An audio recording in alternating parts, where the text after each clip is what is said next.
আজকে আমি সহ বিএনপি যে ইফতার মাহফিল আয়োজন করা হয়েছে, আপনারা আমাদের ডাকে সাড়া দেওয়ার জন্য আমি ব্যক্তিগতভাবে কৃতজ্ঞ এবং আপনাদেরকে অভিনন্দন জানাচ্ছি। আমি শুধু ইফতার মাহফিলে একটি কথাই বলবো, অনেক চড়াই উত্তাল পাড়িয়ে অনেক ত্যাগের বিনিময়ে বাংলাদেশের মানুষ আজকে বিএনপিকে ক্ষমতায় এনেছে। আমি আপনাদেরকে বিশেষ করে আমি তাদের সম্মানে ইফতার আয়োজন করেছি।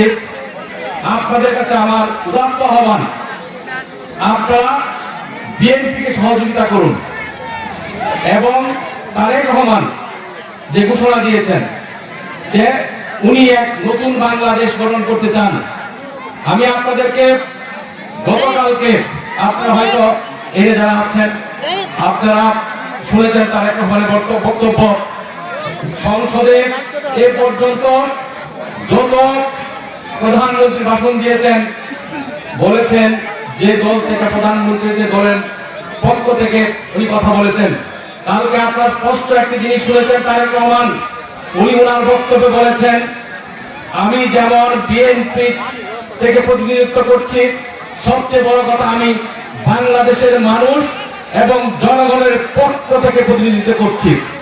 তাই আমাদের প্রধানমন্ত্রী উনি চাই ওনার নতুন বাংলাদেশ গঠনের লক্ষ্যে আপনারা ওনাকে পরামর্শ দেন, কথা বলেন। পরামর্শ বা সহযোগিতার একটি বিষয়, যদি পূর্বধায় আপনারা তারেক রহমানের সহযোগিতা করতে চান, আপনাদের কাছে আমি অনুরোধ করব পূর্বধায় যারা অন্যায় করে তাদের নাম সহ সব প্রকাশ করেন। পূর্বধারা যারা অন্যায় করে তাদের নাম প্রকাশ করেন।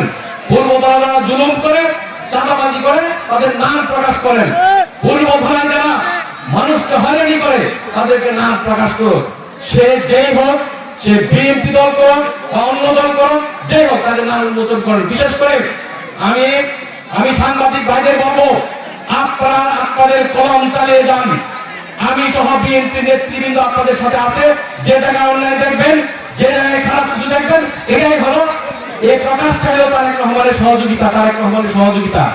আর আমি আপনাদেরকে অনুরোধ করব, আজকে পূর্ববাসে সবচেয়ে ভয়ঙ্কর যে পরিবেশ সৃষ্টি হচ্ছে, ভয়ঙ্কর দিকে যাচ্ছে। মাদকের ব্যবসা শুরু হয়েছে এবং পূর্বতলা যেহেতু বা পূর্বতলা পাশের থানাগুলা সীমান্তবর্তী এলাকা, এখানে যেভাবে স্মাগলিং শুরু হয়েছে, যেভাবে যারা পূর্বতলার মানুষ অন্যায় ভাবে এই স্মাগলিং এর সাথে জড়িত হয়ে আমার কমল মতে ছোট ভাইদের জড়াচ্ছেন, তাদের কিন্তু আইনের আওতায় আনা হবে।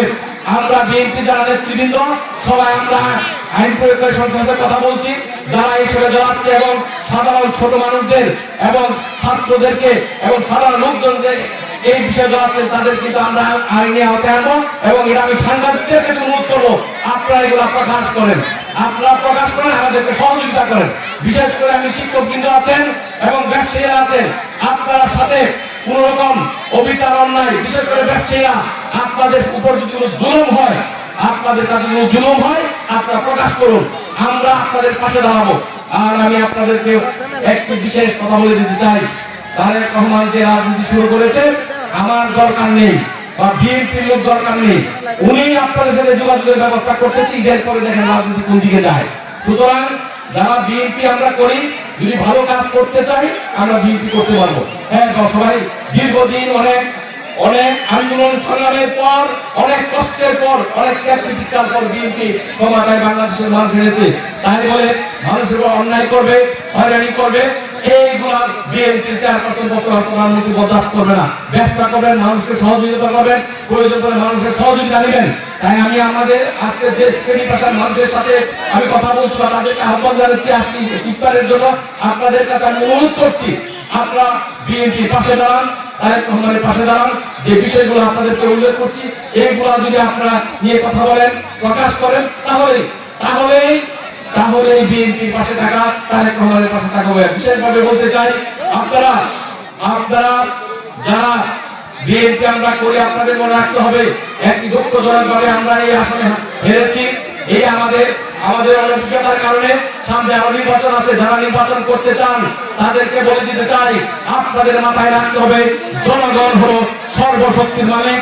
জনগণের পাশে যান, জনগণকে পাশে দাঁড়ান, জনগণকে সহযোগিতা করেন, জনগণের উপর কোনো অন্যায় করবেন না। সবাইকে ধন্যবাদ জানিয়ে আমি আমার কথা শেষ করছি। বাংলাদেশের জিন্দাবাদ, জাতীয়তাবাদী দল জিন্দাবাদ, শহীদ প্রেসিডেন্ট জিয়া রহমান অমর হোক, আমাদের প্রাণপ্রিয় নেত্রী বেগম খালেদা জিয়া অমর হোক, তারেক রহমান জিন্দাবাদ। আসসালামু আলাইকুম।